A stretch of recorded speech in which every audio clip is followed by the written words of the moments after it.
පංච ඉන්ද්‍රියන්ගෙන් අරමුණු ඇතිවන විට සිතෙහි මම සිතුවිලි පහළ වෙනවා.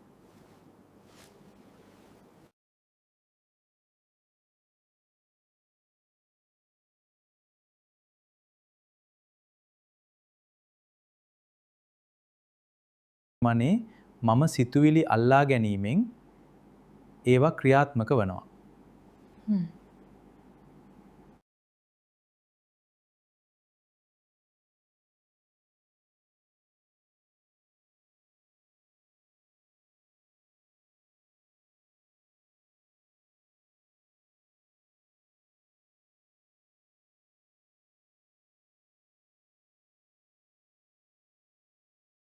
මම සිතුවිලි පහළ වෙන විට ප්‍රථමයෙන් ඒ බව දැනෙනවා.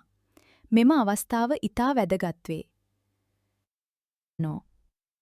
මෙම අවස්ථාවේදී මම සිතුවිල්ල ඇති වූ බව දැන එය අනුමත නොකර සිටිය යුතුය.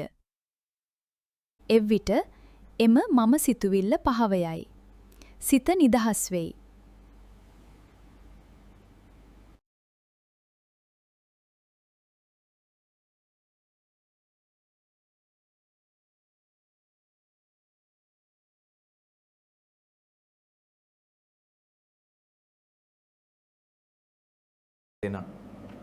මෙම ක්‍රියාවලිය නැවතීමට නම් මම සිතුවිලි අත්හැරිය යුතුය.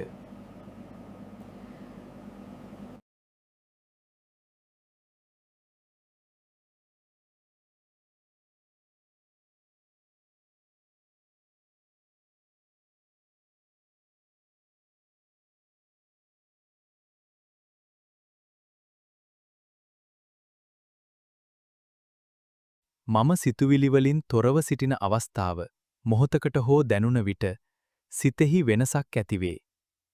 මම සිතුවිලි වලට නොඇලී සිටීමෙන් සිතෙහි බුද්ධිය ක්‍රියාත්මක වෙයි.